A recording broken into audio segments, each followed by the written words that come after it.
आज हमें क्या पढ़ना है? कैपेसिटर्स। ठीक है, अगले 2 या 3 लेक्चर्स इसी पे रहेंगे और काफ़ी इंपॉर्टेंट है। ठीक है, तो कैपेसिटर्स होता क्या है, कैपेसिटर्स का यूज़ क्या है? तो कैपेसिटर्स क्या है? कंडक्टर्स का दो या एक कंडक्टर थे, नंबर ऑफ कंडक्टर्स कितने भी हो सकते हैं, 2 कंडक्टर या एक कंडक्टर, है ना, उनका एक सिस्टम है जो क्या करता है, स्पेस के अंदर एनर्जी को स्टोर करता है। ठीक है, तो एनर्जी स्टोरेज डिवाइस है ना, तो कैपेसिटर क्या है? Energy storage device. Energy storage device use किसका करता है? कंडक्टर्स का, है ना। तो ये एक सिस्टम है कंडक्टर्स का जो एनर्जी स्टोर करता है। ठीक है, और अपने घरों में भी देखा होगा, फैंस वगैरह में कैपेसिटर्स लगे होते हैं। ठीक है, इसी तरह से आईसी सेमीकंडक्टर चिप्स होती हैं। ठीक है, कंप्यूटर के अंदर जो चिप्स होती हैं उनके ऊपर भी कैपेसिटर्स होते हैं, होंगे आपने। ठीक है, तो कैपेसिटर्स का काफ़ी जगह पे यूज़ है। ठीक है, क्योंकि क्यों यूज़ करते हैं इसको? क्योंकि एक छोटा सा डिवाइस है जिसके अंदर हम एनर्जी को, एक ह्यूज अमाउंट ऑफ एनर्जी को स्टोर कर सकते हैं। ठीक है, तो हम देखते हैं किस तरह से एनर्जी स्टोर होगी, है ना, और उनके टाइप्स क्या क्या हैं, अलग अलग जियोमेट्री क्या क्या है। ठीक है, तो इस तरह से हम इसको कैपेसिटर्स को कवर अप करेंगे। तो जो कैपेसिटर्स है क्या, जो मैंने अभी बताया क्या है, जैसे इसमें मैं 2 कंडक्टर्स को कंज्यूम करता हूँ। ठीक है, तो हमारे पास जैसे 2 कंडक्टर्स हैं, इन जनरल कोई भी शेप हो सकती है कंडक्टर की। ठीक है, तो कंडक्टर 1 और कंडक्टर 2, अब मैं इसकी शेप्स को बदलूंगा तो अलग अलग टाइप्स ऑफ कैपेसिटर बन जाएंगे, है ना। तो जब हम टाइप्स ऑफ कैपेसिटर देखेंगे तो हम देखेंगे कि अलग अलग शेप्स चेंज कर दो इनकी, तो अलग अलग टाइप के कैपेसिटर बन जाएंगे। ठीक है, करते क्या हैं, 2 कैपेसिटर्स लेते हैं, दो इस तरह से कंडक्टर्स लेते हैं। ठीक है, कंडक्टर्स की प्रॉपर्टीज सबको पता है। कंडक्टर्स की प्रॉपर्टीज क्या है कि अगर मैं इसको कोई भी चार्ज दूंगा तो सारा चार्ज क्या हो जाएगा, इसके सरफेस पे आ जाएगा। ठीक है, तो अब हमें करना क्या है, इसके बीच में एनर्जी को किस तरह से स्टोर कर सकते हैं। तो एनर्जी स्टोर करने के लिए हम क्या करेंगे, हम इन दोनों के बीच में क्या करेंगे, पोटेंशियल डिफरेंस क्रिएट करना है हमें। ठीक है, तो हमें बस एक पोटेंशियल डिफरेंस क्रिएट करना है कैपेसिटर 1 और कैपेसिटर 2 के बीच में। अगर हमने इनके बीच में पोटेंशियल डिफरेंस क्रिएट कर दिया, ठीक है, तो हम क्या कर सकते हैं, इनके बीच में तुम्हें पता है अगर पोटेंशियल डिफरेंस होगा तो यहाँ पे क्या होगा, फील्ड लाइंस जनरेट होगी। और वो फील्ड लाइंस क्या होगी, एक तरह की इलेक्ट्रोस्टैटिक पोटेंशियल एनर्जी का स्टोरेज है। ठीक है, तो हम ये सब चीज़ें देखेंगे धीरे धीरे करके ये किस तरह से है। ठीक है, तो हमें करना क्या है, हमें पोटेंशियल डिफरेंस क्रिएट करना है, और वो कैसे कर सकते हैं, एक को पॉजिटिव चार्ज और एक को नेगेटिव चार्ज, या एक को पॉजिटिव चार्ज एक को जीरो चार्ज। ठीक है, इस तरह से। जैसे मान लो मैं इसको अगर प्लस क्यू चार्ज देता हूँ, ठीक है, प्लस क्यू चार्ज देता हूँ, तो तुम्हें पता है सारा का सारा चार्ज कहाँ पे चला जाएगा, इसके सरफेस में। ठीक है, तो इसको मैंने प्लस क्यू चार्ज दिया। सिमिलरली सेम चार्ज इसको माइनस क्यू देता हूँ। ठीक है, तो माइनस क्यू इस पे क्या हो जाएगा, सरफेस पे चला जाएगा आगे। इसको माइनस क्यू दे दिया और ये माइनस क्यू सरफेस पे चला जाएगा। ठीक है, तो अब तुम एक चीज़ नोटिस कर रहे हो, जैसे जैसे मैं इसका सरफेस का चार्ज बढ़ा रहा हूँ, सरफेस का चार्ज बढ़ाऊंगा, जैसे इसका मैग्नीट्यूड बढ़ाऊंगा या इसका मैग्नीट्यूड मैग्नीट्यूड बढ़ाऊंगा, तो ऑटोमेटिकली वैल्यू बढ़ती जाएगी क्योंकि नेगेटिव है ना। जैसे जैसे इसका मैग्नीट्यूड बढ़ाऊंगा, मैं क्यू का मैग्नीट्यूड बढ़ाऊंगा, तो एक चीज़ नोटिस कर रही होगी, पोटेंशियल डिफरेंस बढ़ता रहेगा, है ना, नंबर ऑफ फील्ड लाइंस बढ़ती रहेगी इसके अंदर। ठीक है, तो नंबर ऑफ फील्ड लाइंस बढ़ेगी, डेफिनेटली पोटेंशियल डिफरेंस भी बढ़ेगा, तो डेल्टा भी इंक्रीज होता रहेगा। ठीक है, तो मैं क्या एक चीज़ नोटिस कर सकता हूँ कि delta potential is directly proportional to ये चार्ज। ठीक है ना, तो चेंज इन पोटेंशियल है वो क्या है, चार्ज के डायरेक्टली प्रोपोर्शनल है। जैसे जैसे मैं चार्ज को बढ़ाऊंगा, ये डेल्टा पोटेंशियल, ठीक है ना, वो बढ़ता रहेगा। ठीक है, पोटेंशियल इंक्रीज होता रहेगा तो पोटेंशियल डिफरेंस इंक्रीज होता रहेगा। ठीक है, तो ये हमारा ऑब्जर्वेशन है। ठीक है, तो ये हमने ऑब्जर्व किया। ठीक है, अब होता क्या है, अगर मैं इसको प्रोपोर्शनलिटी साइन को हटाऊंगा तो इक्वलिटी साइन आएगा यहाँ पे और एक कांस्टेंट आएगा।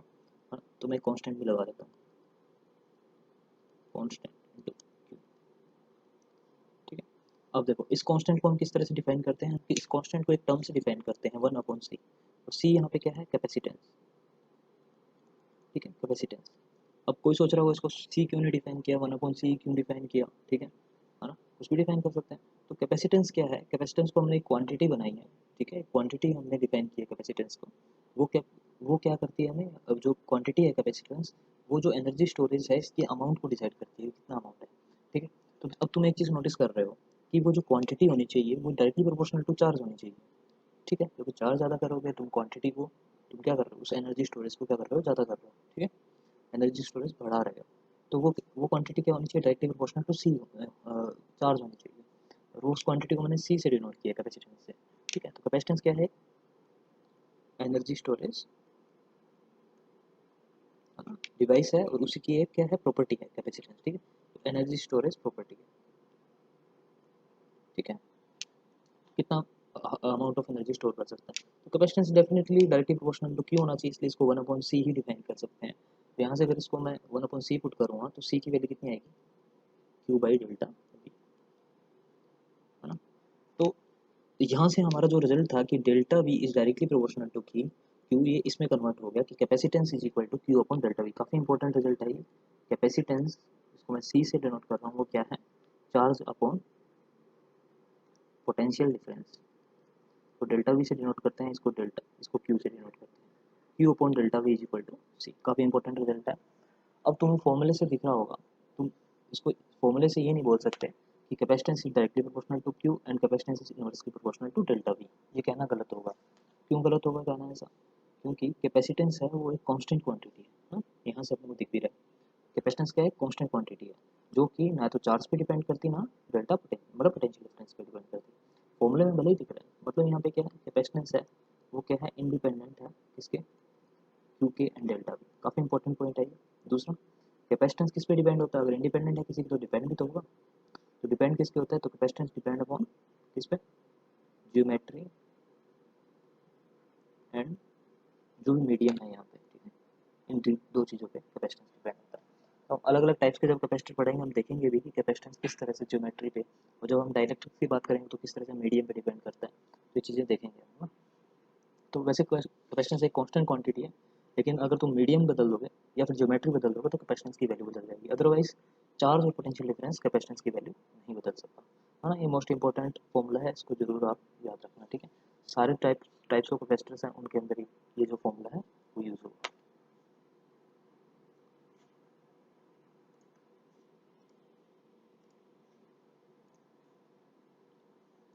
इसके बाद हम देख रहे हैं टाइप्स ऑफ कैपेसिटर्स,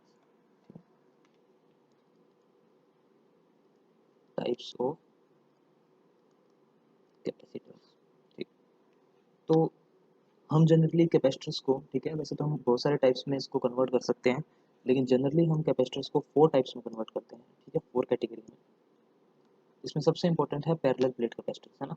तो हम लास्ट में पढ़ेंगे, लेकिन सबसे इंपॉर्टेंट यही है जो हमारे सिलेबस को मैक्सिमम पार्ट इसी का कवर अप होता है, ठीक है, पैरेलल प्लेट कैपेसिटर्स। ठीक है, मैंने बोला था कैपेसिटर्स होता है, उसकी कैपेसिटेंस शेप पे भी डिफाइन होती है, ठीक है, शेप से डिसाइड होती है, मीडियम से डिसाइड होती है। तो ये सब अलग अलग शेप के अकॉर्डिंग हम 4 टाइप्स बना रहे हैं, ठीक है। सबसे पहला जो हम पढ़ेंगे वो सब हम पढ़ेंगे आइसोलेटेड स्फेरिकल कैपेसिटर। दूसरा पढ़ेंगे ओनली स्फेरिकल कैपेसिटर। थर्ड पढ़ेंगे सिलेंड्रिकल कैपेसिटर्स, ठीक है। और फोर्थ पैरेलल प्लेट कैपेसिटर जो इंपॉर्टेंट है काफ़ी, ठीक है। तो हम एक एक करके इनको स्टडी करेंगे, है ना। और इस लेक्चर में हम इनके जनरल एक्सप्रेशंस वगैरह को देखेंगे। नेक्स्ट लेक्चर के अंदर हम पैरेलल प्लेट कैपेसिटर्स को अच्छी तरह से समझेंगे क्या है यहाँ पे, ठीक है ना। तो इसके अंदर काफ़ी सारी चीज़ें कवर अप होगी पैरेलल प्लेट कैपेसिटर्स के अंदर, ठीक है। तो मोस्ट इंपॉर्टेंट ये रहेगा हमारे लिए, और बाकी ये हम एक एक करके सबको देखते हैं, ठीक है। तो सबसे पहले देखते हैं हम आइसोलेटेड स्फेरिकल कैपेसिटर्स क्या है, और फिर देखेंगे स्फेरिकल कैपेसिटर से अलग कैसे हैं, ठीक है। ये दोनों कैटेगरीज को हम पहले देखते हैं। तो पहला जो हमारा कैटेगरी है वो है isolated spherical capacitors. Isolated spherical capacitor, तो नाम से तुम्हें पता लग रहा है पहले बात तो कैपेसिटर्स का शेप कैसा होना चाहिए, स्फेरिकल।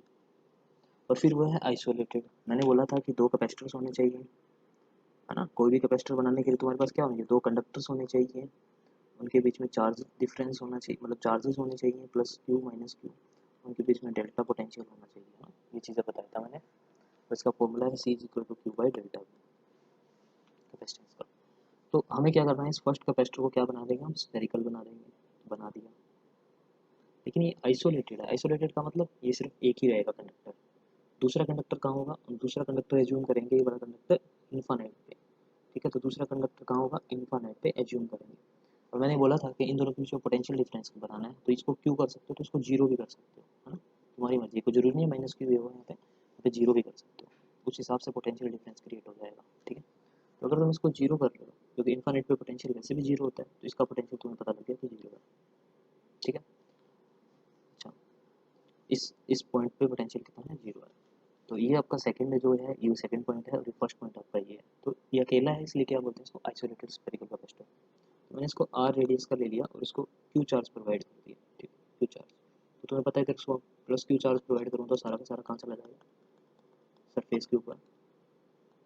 अब मुझे बताना है कि इन दोनों के बीच में पोटेंशियल डिफरेंस कितना है, ठीक है। तो यहाँ से लेके यहाँ तक का पोटेंशियल डिफरेंस देखना है मुझे, क्या पोटेंशियल डिफरेंस है।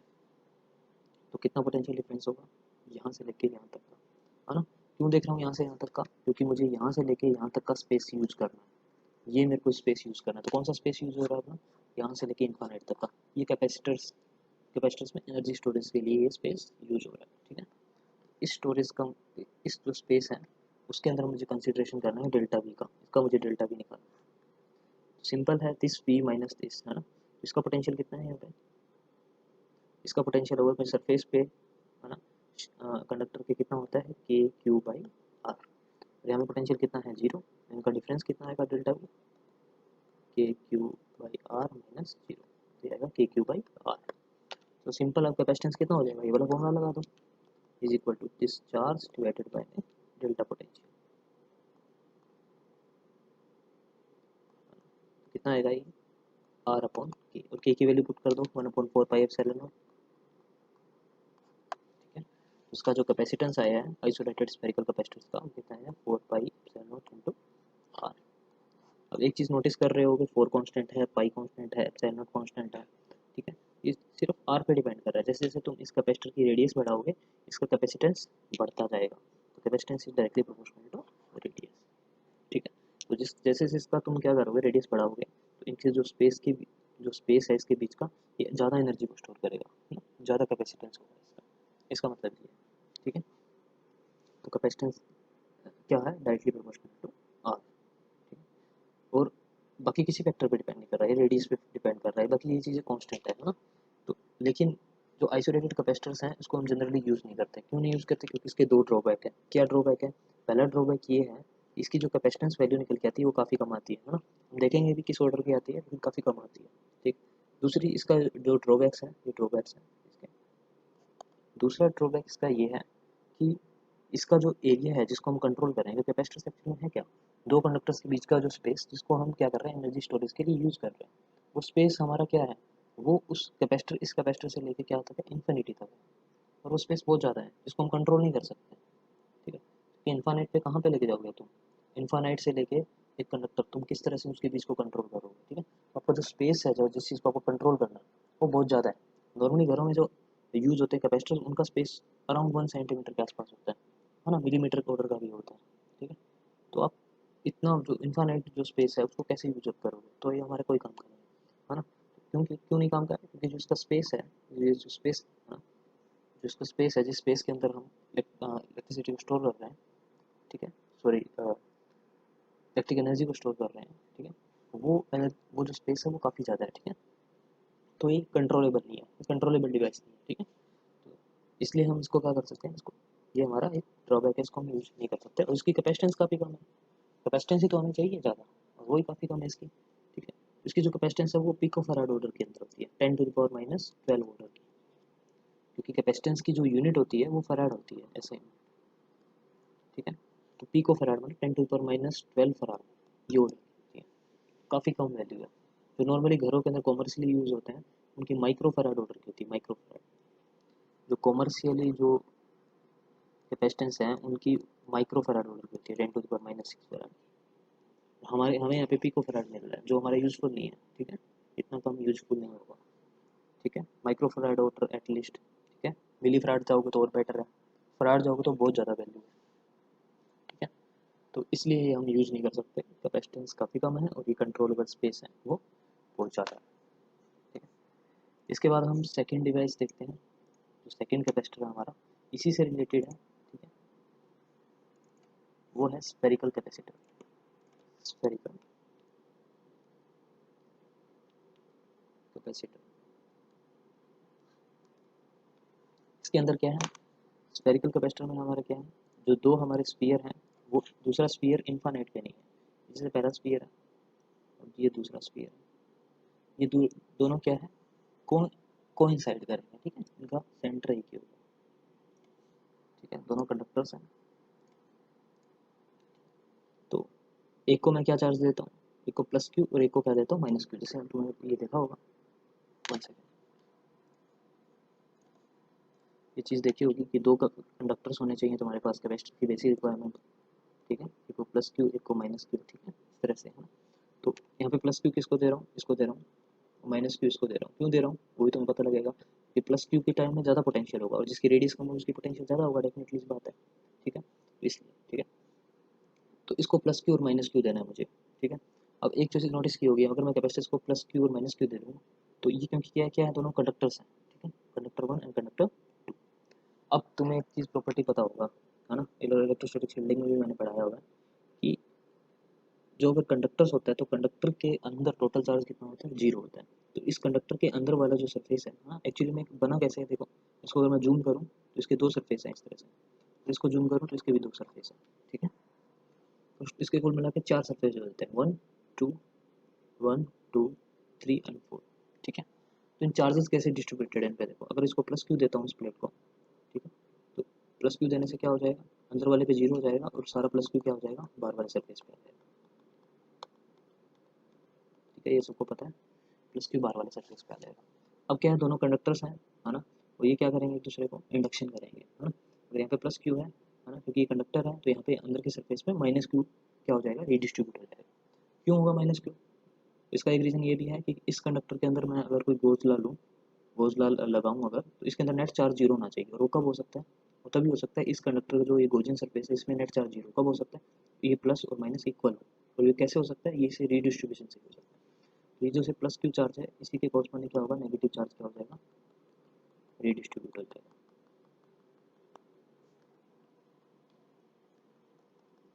ठीक है, रीडिस्ट्रीब्यूट हो गया। तो अगर इसके कारण ये अगर रीडिस्ट्रीब्यूट हो जाता है नेगेटिव चार्ज, है ना, नेगेटिव चार्ज रीडिस्ट्रीब्यूट हो जाता है, तो एक चीज़ नोटिस कर रहे होगे, अगर मैं यहाँ पे अब कोई गोजियन सरफेस लेता हूँ तो इसके अंदर नेट चार्ज 0 आ रहा है, प्लस माइनस क्यू प्लस, है ना, तो सेटिस्फाई कर रहा है, और यहाँ भी सेटिस्फाई कर रहा है क्योंकि इसके अंदर तो ऑलरेडी 0 है, ठीक है। तो गोजियन सरफेस दोनों में गोजियन ना सेटिस्फाई हो रहा है, ठीक है। तो प्लस क्यू माइनस क्यू, अब यहाँ पे माइनस क्यू होगा तो equal amount of plus Q bar होगा, यहाँ पे भी प्लस क्यू बार होगा, प्लस प्लस प्लस प्लस, और पहले का माइनस क्यू रख रखा है मैंने, ठीक है। तो ये अगेन कितना हो जाएगा, 0 हो जाएगा, बाहर कितना आएगा, 0 आएगा, ठीक है। तो एक तरीका ये है ना। और अगर मैं इसको माइनस क्यू देता नहीं, सपोज मैंने इसको माइनस क्यू नहीं दिया, तो बाहर कितना रहता, तो बाहर प्लस क्यू रहता, तो बाहर प्लस क्यू ही रहता। और नेट चार्ज देखो, क्योंकि मैंने वो माइनस वाला हटा दिया यहाँ से, ठीक है। अब नेट चार्ज कितना है इसके टोटल में, plus minus plus total plus Q, और वही दिया था मैंने स्टार्टिंग में, जो प्लस क्यू दिया था वो बाहर दिखेगा, तो इलेक्ट्रोस्टैटिक शील्डिंग में मैंने यही चीज़ कर दी। अब एक चीज़ नोटिस कर रहे हो यहाँ पे तुम, क्या, कि अगर तुम्हें क्या चाहिए था, दो का पोटेंशियल डिफरेंस, और वो तुम्हें मिल रहा है, ये पॉजिटिव पोटेंशियल ये नेगेटिव पोटेंशियल, ठीक है। इस चार्ज का हमारा कोई यूज़ नहीं है बाहर वाली प्लेट का, तो हम इसको क्या करेंगे, अर्थ कर देंगे, ठीक है। तो इनिशियल हमें क्या लेना है, क्यू चार्ज लेना है, क्यू चार्ज को रखना है, ये बाहर आएगा, ये डिस्ट्रीब्यूट होकर यहाँ पे नेगेटिव बन जाएगा, और ये बाहर हमें पॉजिटिव दिखेगा, ठीक है। तो हम इसको क्या करेंगे, अर्थ कर देंगे, जिसको हम अर्थ करेंगे यहाँ से, तो यहाँ पे पॉजिटिव और नेगेटिव रह जाएगा, ये चार्ज यहाँ से चला जाएगा, ठीक है। तो जो फाइनल रिजल्ट हमारा रहेगा, मैं फिर से बना देता हूँ उसको,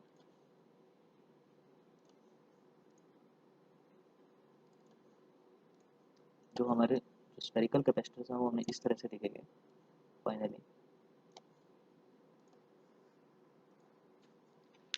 इसको मैंने अर्थ करा था, इसको मैंने प्लस क्यू चार्ज दिया था, वो सारा का सारा क्या हो जाएगा, बाहर आ जाएगा, प्लस क्यू,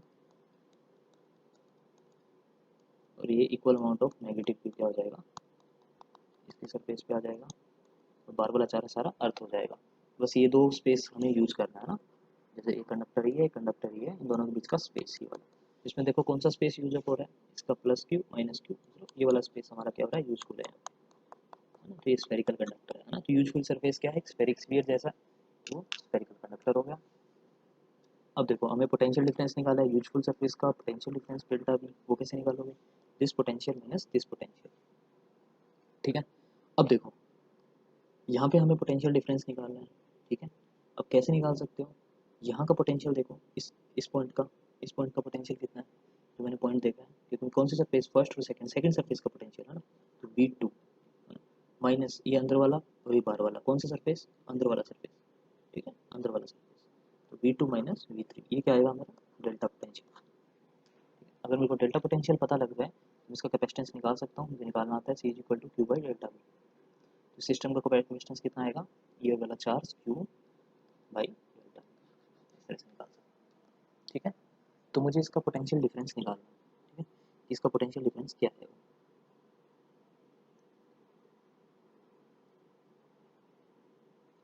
ठीक है, तो जो हमारा यहाँ पे पोटेंशियल डिफरेंस निकल के आएगा क्यू बाई डेल्टा वी से, ठीक है, वो हम कैसे निकाल सकते हैं, वो यहाँ से लेके इन दोनों के बीच का पोटेंशियल डिफरेंस होगा, तो यहाँ का पोटेंशियल देख लेते हैं माइनस इसका पोटेंशियल, मतलब V2 माइनस V3।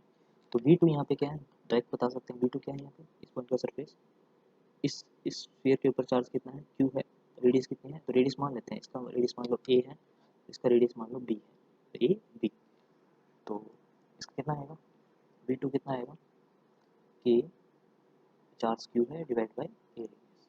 ठीक है, तो K Q by A। Similarly V1 कितना आएगा, V1 सॉरी V3, इस पॉइंट ना, इस पॉइंट V3 है, V2 माइनस V3, तो V3 कितना आएगा, ये अपना सारा नेगेटिव चार्ज है, कितना आएगा, negative K Q divided by में, इसकी रेडियस कितनी है B। ठीक है, ये है K Q डिवाइड बाय में B। ठीक, अच्छा अब देखो, सॉरी पॉजिटिव आएगा, तो पॉजिटिव आएगा, ठीक, नेगेटिव नहीं आएगा, पॉजिटिव आएगा। क्यों पॉजिटिव आएगा, क्योंकि देखो इस पॉइंट पे जो पोटेंशियल आया था वो ओनली इस चार्ज के कारण आया था। ठीक है, इस चार्ज के कारण आया था, है ना? अच्छा, इस पॉइंट पे जो पोटेंशियल आएगा वो किसके कारण है, इसके चार्ज के कारण नहीं आएगा, इसी के कारण आएगा। बाहर वाले से कोई पोटेंशियल का कंट्रीब्यूशन नहीं है, क्यों, बाहर वाली जो प्लेट है इस पे इससे क्या कनेक्टेड है, अर्थ है ना, अर्थ है, इसका मतलब इस ये जो टोटल पोटेंशियल है यहाँ पे इस प्लेट का, वो जीरो ही होगा। ठीक है, इस वाली प्लेट का क्यों होगा जीरो, तुम वैसे भी नोटिस कर सकते हो, क्योंकि ये माइनस क्यू चार्ज था और बाहर प्लस क्यू चार्ज था, है ना, बाहर प्लस क्यू था, यहाँ पर माइनस क्यू था, नेट कंट्रीब्यूशन कितना है, नेट जीरो। ठीक है, तो जो बाहर वाली प्लेट है उसका नेट कंट्रीब्यूशन पोटेंशियल कितना आएगा, जीरो ही आएगा एक प्रकार से ना, क्योंकि इसकी थिकनेस कुछ ज़्यादा नहीं है। ठीक है, कोई कम थिकनेस है, तो इसका कंट्रीब्यूशन टोटल क्या आएगा, अंदर के अंदर जीरो आएगा पूरा। तो बाहर वाली प्लेट का जीरो कंट्रीब्यूशन, सारा का सारा कंट्रीब्यूशन इस प्लेट का। ठीक है, तो इस प्लेट का कंट्रीब्यूशन सरफेस पे कितना है, के क्यू बाई ए, तो इसी प्लेट का इस पॉइंट पे कंट्रीब्यूशन कितना है, चार्ज यही रहेगा के क्यू प्लस क्यू, और रेडियस ये इसकी डिस्टेंस कितनी है इस पॉइंट पे बी। ठीक है, के क्यू बाई। अब निकाल सकते हैं V2 माइनस V3 कितना आएगा, ये। ठीक है, और ये वैल्यू क्या है, डेल्टा वी है, डेल्टा वी की वैल्यू यहाँ पुट कर दो, तो सी क्या आएगा, क्यू बाई डेल्टा वी। ठीक है, तो इसको सोल्व कर लो, कितना आएगा, बी माइनस ए बी। ठीक है,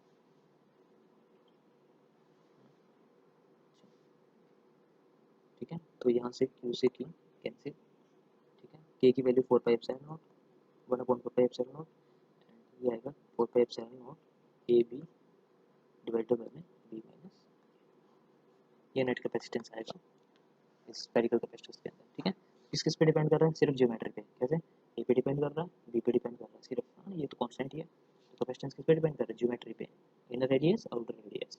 सिमिलरली पिछला जो केस था आइसोलेटेड, उसमें भी 4 पाई एप्सिलॉन नॉट आर आ रहा था, आर पे डिपेंड मतलब डायमेंशन पे डिपेंड कर रहा था। ठीक है, अब और स्पेस पे किस तरह से डिपेंड करता है, मीडियम से, क्योंकि एप्सिलॉन नॉट किसकी क्वांटिटी, ये होती है स्पेस की परमिटिविटी होती है ना, स्पेस की प्रॉपर्टी होती है। ठीक है, अब देखेंगे हम बाद में जब डाइलेक्ट्रिक्स पढ़ेंगे, उसके बीच में अगर मैं डाइलेक्ट्रिक डाल दूंगा, कोई मटेरियल डाल दूंगा, डाइलेक्ट्रिक मटेरियल, है ना, तो इसका कैपेसिटेंस बढ़ जाएगा, वो चीज़ हम सब चेक करेंगे, है ना, तो वो भी एक उसके अंदर एक डाइलेक्ट्रिक कांस्टेंट की टर्म और आएगी ई आर की, है ना, तो वो भी क्या है, मीडियम की प्रॉपर्टी है ना, ये भी क्या है, मीडियम की प्रॉपर्टी, मीडियम की प्रॉपर्टी और ज्योमेट्रिकल प्रॉपर्टी, कैपेसिटेंस में दोनों टर्म्स आते हैं। ठीक है, इसके बाद जो हमारा थर्ड कैपेसिटर है वो है सिलेंड्रिकल कैपेसिटर, सिलेंड्रिकल कैपेसिटी। ठीक है, इसमें होता क्या है, इसमें भी हमारे पास दो कोएक्सियली सिलेंडर्स होते हैं। ठीक है, जिस तरह से हमारा जो पिछला टाइप था स्फेरिकल कैपेसिटर उसकी तरह ही, ठीक है, लेकिन यहाँ पे हमारे पास दो सिलेंडर्स होते हैं कोएक्सियल।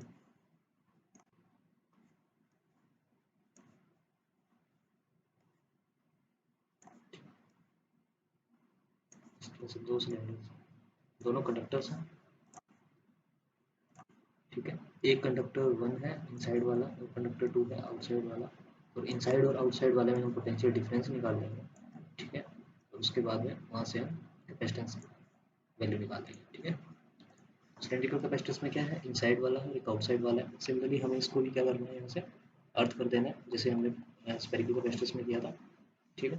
तो यहाँ पे होगा क्या, अंदर वाले पे चार्ज कितना है, प्लस चार्ज है, ठीक है। वो सारा सारा क्या हो जाएगा, अंदर वाले सिलेंडर के बाहर वाले सरफेस पे आ जाएगा, ठीक है, इस तरह से। और ये जो बाहर वाला सिलेंडर है, इसके अंदर वाले सरफेस पे क्या रह जाएगा, माइनस क्यू रह जाएगा, ठीक है। जैसे हमारा स्फेरिकल का था वैसे ही सिर्फ वैसे ही ट्रीट, ठीक है, प्लस क्यू और माइनस क्यू।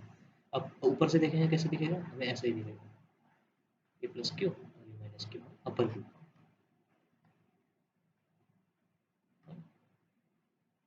और बाहर वाले सरफेस पे अगेन क्या हो जाएगा, क्योंकि अर्थ है तो इसका कितना हो जाएगा, ये सारा का सारा पॉजिटिव चार्ज क्या हो जाएगा, बाहर वाले सरफेस पे, ठीक है। अब देखो, अब अगर हम पोटेंशियल निकालें इस पॉइंट और इस पॉइंट, कि पिछली बार क्या था, हमारा स्फेरिकल था, स्फेरिकल पे हमें पॉइंट पे पोटेंशियल पता है, इस पे और इस पे, ठीक है। लेकिन अब हमारे क्या सिलेंड्रिकल, तो हमें क्या करना पड़ेगा, इस पॉइंट का और इस पॉइंट का पोटेंशियल डिफरेंस निकालना पड़ेगा। तो किस तरह से निकाल सकते हैं, किस तरह से निकाल पाएंगे, तो हमें हमें नहीं पता वैसे इनका क्या पोटेंशियल होता है, ठीक है। तो हम कैसे निकाल सकते हैं, हम क्या करेंगे, इसके जो ये पॉजिटिव चार्ज है, क्योंकि बाहर में चार्ज कितना है, बाहर वाली प्लेट पे जीरो, क्योंकि नेगेटिव और पॉजिटिव कैंसिल कर रहा है, तो हमारा क्या है, इस अंदर वाली प्लेट पे नेट चार्ज है ना, इस पे नेट चार्ज पॉजिटिव है, बाहर वाले जो कंडक्टर है, बाहर वाला सिलेंडर है, इस पे नेगेटिव, और बाहर जो पॉजिटिव था उसका नेट चार्ज कितना है, जीरो। तो कंट्रीब्यूशन किसका है, इस पॉजिटिव चार्ज, है ना। तो इसका ओनली इलेक्ट्रिक फील्ड कंट्रीब्यूशन है। तो इलेक्ट्रिक फील्ड कैसे आएगी, अंदर वाले सिलेंडर के कारण, इस तरह से, ठीक। तो अगर मैं इस वाले सरफेस पे दिखाऊँ तो इस तरह से, ठीक है, इस तरह से। इसकी जो इलेक्ट्रिक फील्ड की वैल्यू है, ठीक है, अगर ये इन्फानाइट कंडक्टर होता, अगर ये इन्फानाइट सिलेंडर कैपेसिटर होता, तो ई की वैल्यू कितनी आती है ना, अगर इन्फानाइट मान के चलें इसको, अगर इन्फानाइट है, ठीक है, वैसे इन्फानाइट नहीं है, इसका एक पर्टिकुलर लेंथ एल है, ठीक है। लेकिन क्या होगा, क्योंकि इसका डायमेंशन इसके काफ़ी कम होता है, इस तरह से होता है कि एक प्रकार से इन्फानाइट हो जाता है, ये जो इसके बीच की जो डिस्टेंस है काफ़ी कम है, तो एक प्रकार से इन्फानाइट की तरह बिहेव करवाते हैं इसको, ठीक है। तो अगर इन्फानाइट है, तो यहाँ पे जो इलेक्ट्रिक फील्ड की वैल्यू आती है, अगर इसकी लाइन चार्ज डेंसिटी लैम्डा होती, लाइन चार्ज डेंसिटी इसकी लैम्डा होती, ठीक है, तो इस सरफेस के अंदर वाले की, तो इस पे जो इलेक्ट्रिक फील्ड आती है वो कितना आती है, क्योंकि वायर का हमें पता है 2k लैम्डा बाई,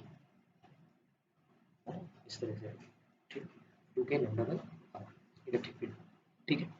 अच्छा, यह है इलेक्ट्रिक फील्ड, इसकी इलेक्ट्रिक फील्ड की वैल्यू पता लगी। अब हम पोटेंशियल डिफरेंस निकाल सकते हैं। हमें क्या करना पड़ेगा, अंदर वाला सरफेस फर्स्ट है, बाहर वाला सेकंड है, ठीक है। टू और वन के बीच में पोटेंशियल डिफरेंस निकाल लेंगे। तो हमें क्या करना, पोटेंशियल डिफरेंस निकालना। तो हमें पोटेंशियल डिफरेंस का पता है, टू और वन के बीच में निकालना है। तो v1 माइनस v2 को हम कैसे लिख सकते हैं, ठीक है, टू से वन, तो इंटीग्रेशन फ्रॉम टू से one, negative sign E dot D, ये फॉर्मूला हमें सबको पता है, कहाँ से आता है formula, is equal to minus del V by del X, ठीक है। तो हम पोटेंशियल डिफरेंस निकालेंगे फर्स्ट और सेकंड पॉइंट का, है ना, तो इसी को हमने डेल्टा भी बोला, तो डेल्टा भी हमारा क्या निकल के आएगा, ये वैल्यू। तो हम इंटीग्रेट करते हैं इसको, ठीक है। तो यहाँ पे क्या है, sorry D N D R, ठीक है, डी आर इधर आएगा, डी आर। तो ई की वैल्यू कितनी है, 2k lambda by R D R, है डी आर के स्मॉल एलिमेंट इस डायरेक्शन में, ठीक है। तो अब इसको अगर हम इंटीग्रेट करें सेकंड पॉइंट मतलब, हाँ सेकंड पॉइंट कौन सा है, ये है ना।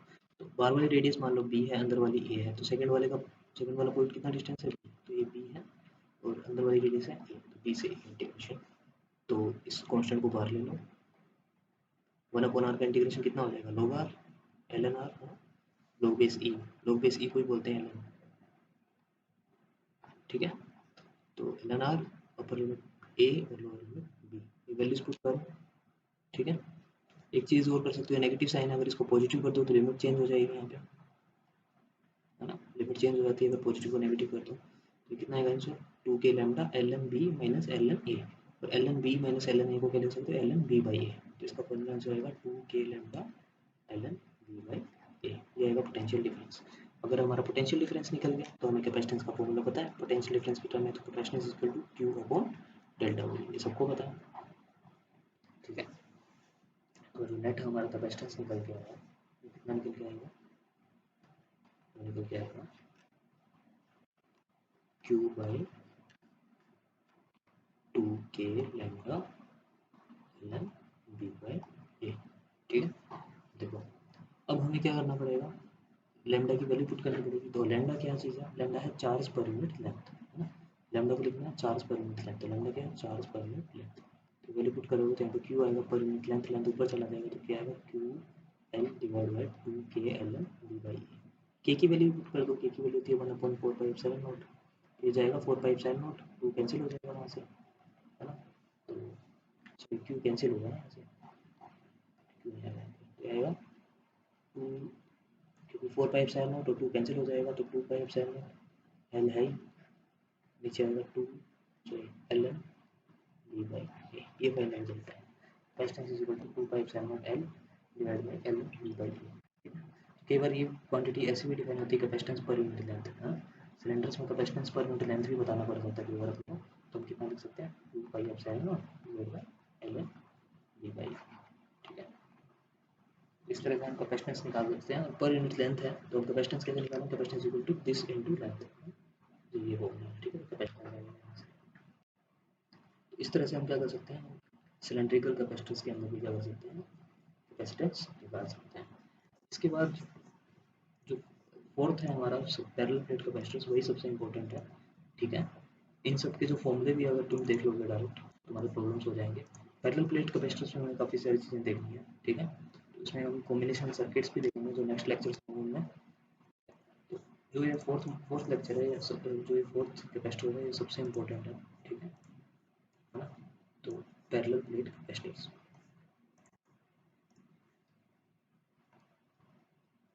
पैरेलल प्लेट कैपेसिटर्स, ठीक है। होगा क्या इस कैपेसिटर्स के अंदर, कैपेसिटर्स में हमने बेसिक देखा है, दो कैपेसिटर्स होने चाहिए, इनके बीच में डेल्टा भी होना चाहिए, फर्स्ट एंड सेकेंड, और चार्ज इनके बीच में प्लस क्यू माइनस क्यू, है ना। तो कैपेसिटेंस आता है क्यू बाई डेल्टा की, ये बेसिक्स हमें पता है। तो इसमें पैरेलल प्लेट कैपेसिटर्स में नाम से पता होगा वो पैरेलल प्लेट्स हैं, तो पैरेलल प्लेट्स हैं कुछ इस तरह से, ठीक है।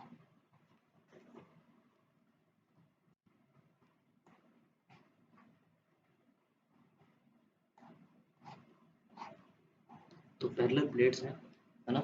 एक प्लेट को पॉजिटिव चार्ज देना है प्लस क्यू, एक को हमको माइनस क्यू देना है, और दोनों कंडक्टिंग प्लेट्स हैं, ठीक है। तो इस तरह से प्लस क्यू माइनस दूंगा तो यहाँ पे इलेक्ट्रिक फील्ड जनरेट होंगी, और इस एरिया को हम क्या कर लो, एज ए कैपेसिटेंस यूज कर लो, ठीक है, एज ए कैपेसिटर। ये पैरेलल प्लेट कैपेसिटर है ना। और एक प्रकार से इसको इनफाइनाइट प्लेट प्लेट्स की तरह बिहेव करवाते हैं, क्यों, होता तो इनका फाइनाइट साइज है, फिर इनफाइनाइट क्यों करवाते हैं, इनकी जो बीच की जो डिस्टेंस है वो काफ़ी कम होती है ना, डी डिस्टेंस, और इसका प्रोसेसिंग एरिया ए है। डी डिस्टेंस की इतनी कम होती है कि हम अगर इस पॉइंट से अगर इसको ऑब्जर्व करें बीच वाले पॉइंट से, तो ये हमें एक प्रकार से इनफाइनाइट प्लेट जैसा दिखेगा, इसलिए इसको इनफाइनाइट प्लेट की तरह बिहेव करवा सकते हैं, ठीक है। होता क्या इसका, अगर मैं साइड व्यू देखूँ दोनों प्लेट्स का, तो साइड व्यू कैसा दिखेगा मुझे, तो साइड व्यू दिखेगा मुझे इस तरह से दिखेगा, ये प्लेट नंबर 1, ये प्लेट नंबर 2, ठीक है। अच्छा, अब देखो, क्योंकि मैंने बोला कि इस प्लेट को मैं चार्ज दूंगा क्यू, इस प्लेट को चार्ज देना है क्यू, और इस प्लेट को चार्ज देना है माइनस क्यू। क्योंकि ये दोनों कंडक्टिंग प्लेट्स हैं और इन दोनों के बीच का डिस्टेंस काफ़ी कम है, तो रीडिस्ट्रीब्यूशन जरूर होगा, ठीक है, इंडक्शन जरूर होगा। तो इंडक्शन किस तरह से होगा वो हमें देखना है। तो इसके इंडक्शन का जो अगर हम देखें कि इसमें चार्जेस किस तरह से डिस्ट्रीब्यूट होंगे, तो इसमें सर्फेसिस कितने हैं, first second third fourth, four surfaces है, ठीक है। कंडक्टिंग प्लेट है ना, सारा चार्ज बाहर ही रहेगा, अंदर चार्ज तो आ ही नहीं सकता, तो किस तरह से ये डिस्ट्रीब्यूट होगा, अब क्यों डिस्ट्रीब्यूशन का कारण क्या है, इनमें काफ़ी कम डिस्टेंस है और इनमें इंट्रैक्शन होगा, ठीक है। तो इसका जो बेसिक है वो किस तरह से है तुम देख लो, ठीक है। कि अगर हमारे पास कंडक्टिंग प्लेट्स हैं, और इसको हम समझ भी सकते हैं, ठीक है, गोलना से भी, कि अगर इनका रीडिस्ट्रीब्यूशन कराना है, इस पे चार्ज Q1 है, इस पे चार्ज Q2 है, तो सारा का सारा चार्ज किस तरह से डिस्ट्रीब्यूट होगा, इस सरफेस पे कितना आएगा, लेफ्ट मोस्ट फर्स्ट सरफेस में Q1 प्लस Q2/2, मतलब इन दोनों चार्जेस का मीन, ठीक है, Q1 प्लस Q2/2, और इस सरफेस पे भी मीन आएगा सेम। तो इन दोनों को याद करने का जरूरत नहीं, इन दोनों पे मीन आएगा, ठीक है। अंदर वाले पे कितना आएगा, अगर Q1 में से इतना चार्ज मैंने इस प्लेट को दे दिया, तो बचा हुआ चार्ज यहाँ पे कितना बचेगा, Q1 माइनस दिस, तो ये चार्ज इस प्लेट पे आ जाएगा, Q1 माइनस दिस, तो ये दो पार्ट्स में डिवाइड हो गया, इधर और इधर। तो पहला पार्ट इधर आ गया, तो बचा हुआ पार्ट कितना है, दिस माइनस दिस, तो आएगा Q1 माइनस Q2/2। सिमिलरली इसका ये पार्ट इधर आ गया, तो इधर वाला पार्ट कितना दिस माइनस दिस, तो कितना आएगा Q2 minus Q1 by two. तो ये Q2 minus Q1 by two इस सरफेस पे, Q1 माइनस Q2 इस सरफेस पे, तो ये तुम देख रहे हो एक दूसरे के अपोजिट है।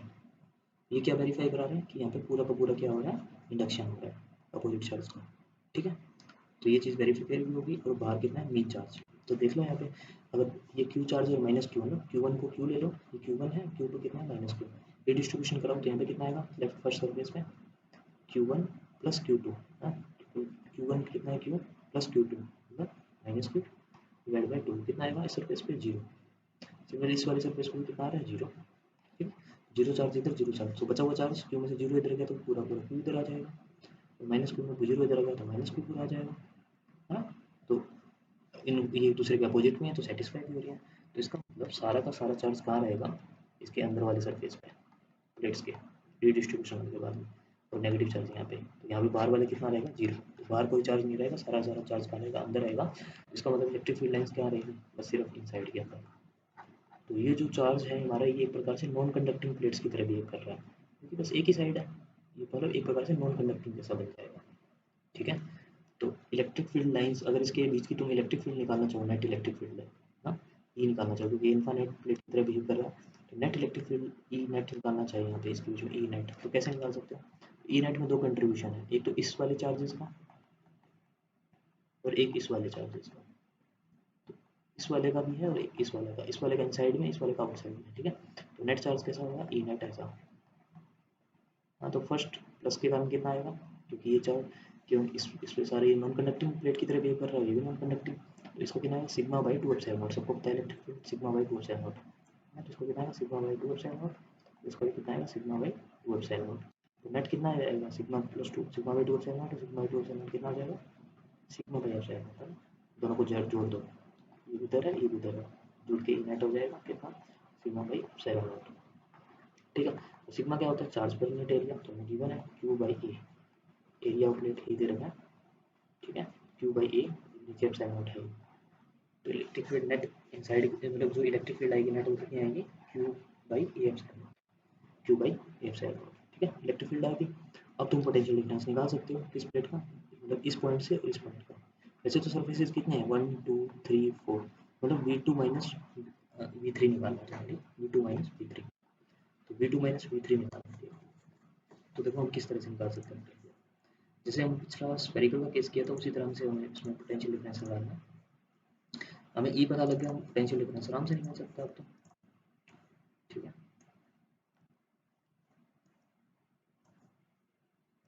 अगर हमें ई पता लग गया तो अब हमारा पोटेंशियल डिफरेंस आराम से निकल सकता है। हमें क्या पता लगा कि इन दोनों के बीच है, ई है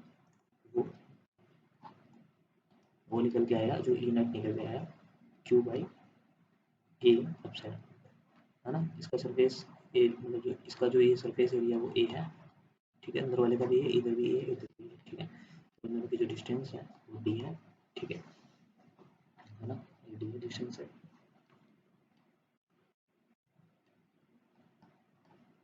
अब क्योंकि यहाँ पे सिर्फ पॉजिटिव चार्ज है,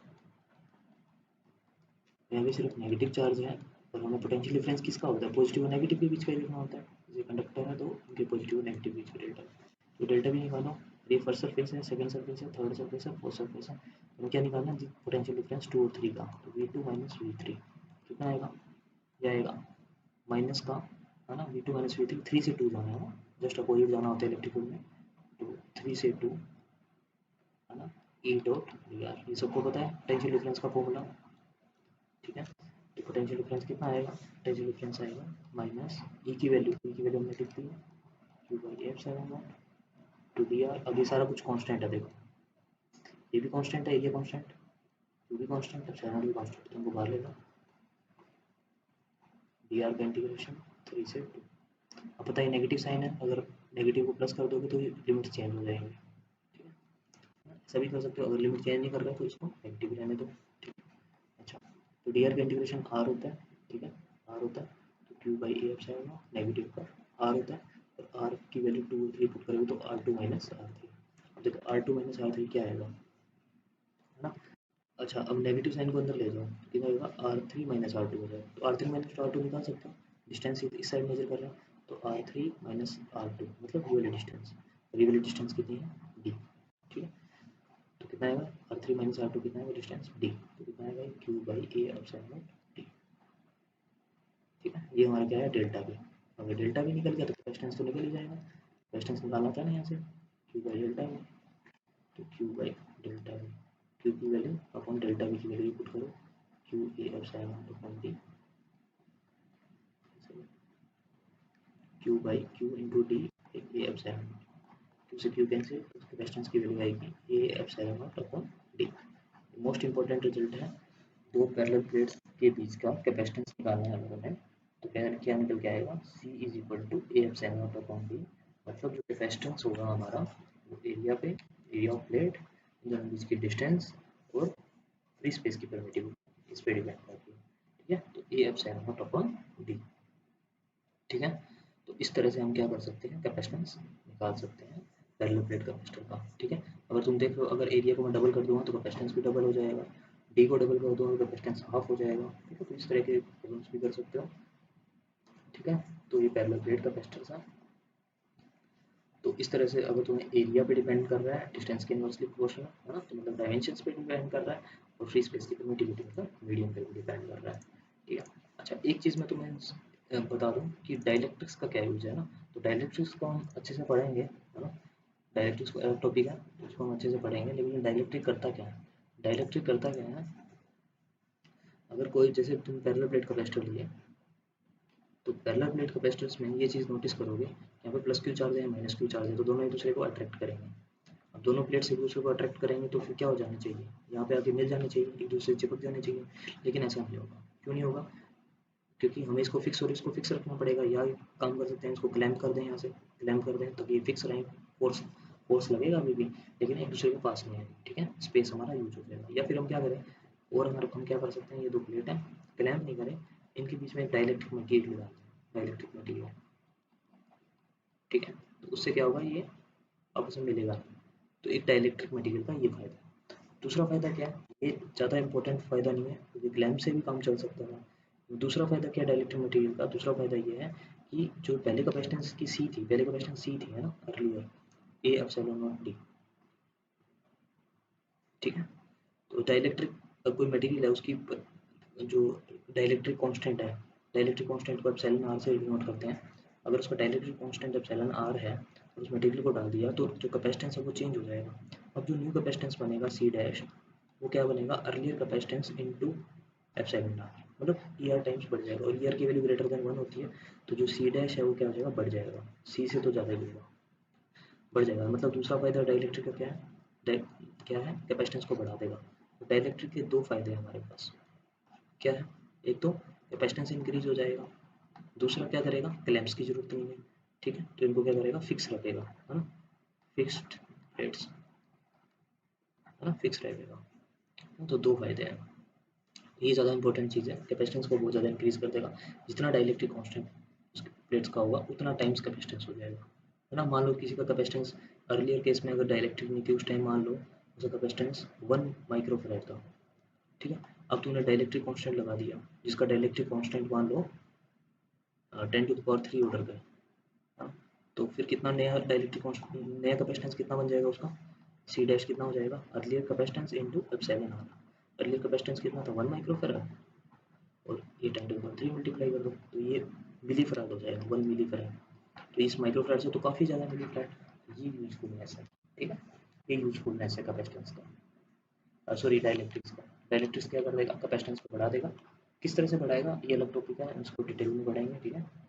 और फिक्स्ड प्लेट्स, ठीक है, प्लेट्स को फिक्स रखेगा। तो ये डायरेक्टली तुम दो प्लेट्स के बीच में नहीं, किसी भी कोई भी इन जनरल कोई भी कंडक्टर हो तुम्हारा, कोई भी कंडक्टर, दो कंडक्टर, इनके बीच के स्पेस में अगर तुम डाइलेक्ट्रिक डाल दोगे, अर्लियर कैपेसिटेंस सी होगा तो जो न्यू कैपेसिटेंस है वो क्या हो जाएगा सी टाइम एप्सिलॉन आर हो जाएगा, ठीक है, बढ़ जाएगा, ठीक है, ई आर टाइम्स बढ़ जाएगा। तो कोई भी है, जैसे मान लो तुम्हारे पास में सिलेंड्रिकल कैपेसिटर था जो हमने पढ़ा था, सिलेंड्रिकल कैपेसिटर में कहाँ डालोगे डायरेक्ट, इन दोनों सरफेसेस के बीच का, इस वाले में, क्योंकि यही यूजफुल था पॉजिटिव और नेगेटिव, ठीक है।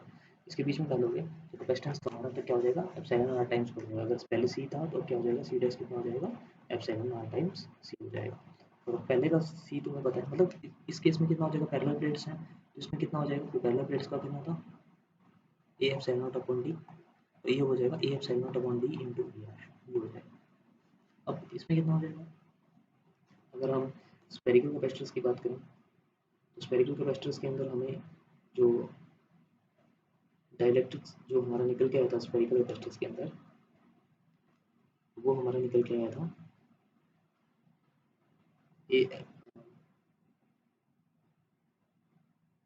सी dash, so C is equal to 4 pi epsilon naught upon L M B by A, कुछ इस तरह से निकल के आया था, 2 pi epsilon naught upon L M B by A, कुछ इस तरह से निकल के आया था। तो ई आर टाइम्स बढ़ जाएगा, तो इसको ई आर से मल्टीप्लाई कर देना, तो न्यू कैपेसिटेंस सी डैश होगा, ठीक है। तो इस तरह से हम क्या कर सकते हैं, अलग अलग कैपेसिटेंस निकाल सकते हैं, ठीक है। सिमिलरली स्फेरिकल कैपेसिटर में क्या था, स्फेरिकल कैपेसिटर्स में हमारा ये मीडियम है, इसमें डाइलेक्ट्रिक डाल दो, तो अर्लियर अगर इसका कैपेसिटेंस सी था, जो हमें पता है कितना था, सी इज इक्वल टू कितना था इसका, अगर ये रेडियस ए है, बाहर वाली रेडियस बी है, इसका कैपेसिटेंस आ रहा था 4 पाई एप्सिलॉन नॉट, ठीक है, A B divide by B minus A. हाँ, तो सी डैश कितना हो जाएगा, इसको ई आर से मल्टीप्लाई कर दो, हर बार ई आर बढ़ जाएगा, आइसोलेटेड में भी ई आर बढ़ जाएगा, तो आइसोलेटेड में कितना आएगा, ओनली आइसोलेटेड में, आइसोलेटेड में न्यू कैपेसिटेंस सी डैश कितना आएगा, एप्सिलॉन आर इंटू सी, और अर्लियर कितना था, ये कैलकुलेट किया था 4 पाई एप्सिलॉन नॉट इंटू इसका रेडियस आर, ठीक है। तो इस तरह से हर कैपेसिटर में एप्सिलॉन आर टाइम्स कैपेसिटेंस बढ़ जाएगा, तो अर्लियर जैसे निकालते थे वैसे निकाल लो, तो ई आर से मल्टीप्लाई कर दो, नया कैपेसिटेंस आ जाएगा, ठीक है। तो ये है डाइलेक्ट्रिक्स का काम, ठीक है। तो जो नेक्स्ट लेक्चर रहेगा उसके अंदर हम कैपेसिटर्स को, पैरेलल प्लेट कैपेसिटर्स को और अच्छे से समझेंगे, ठीक है। इसमें देखेंगे कि फोर्सेस क्या लगते हैं इनके बीच में, एनर्जी स्टोरेज कितनी होती है, पोटेंशियल एनर्जी की फॉर्म में स्टोर होती है जो एनर्जी वो कितनी होती है, डेरिवेशंस देखेंगे उनके, फिर इनको हम सर्किट्स में यूज करेंगे, सर्किट्स में यूज करेंगे तो किस तरह से कैपेसिटर्स का अलग अलग पैरेलल सर्किट्स हैं, सीरीज सर्किट्स हैं, जैसे हम रेजिस्टेंस में पढ़े थे उस तरह से है, ठीक है। उसके बाद हम डाइलेक्ट्रिक्स भी पढ़ेंगे कि डाइलेक्ट्रिक्स होते क्या है, पोलराइजेशन कॉन्सेप्ट होता क्या है, ठीक है ना। तो ये चीज़ें हम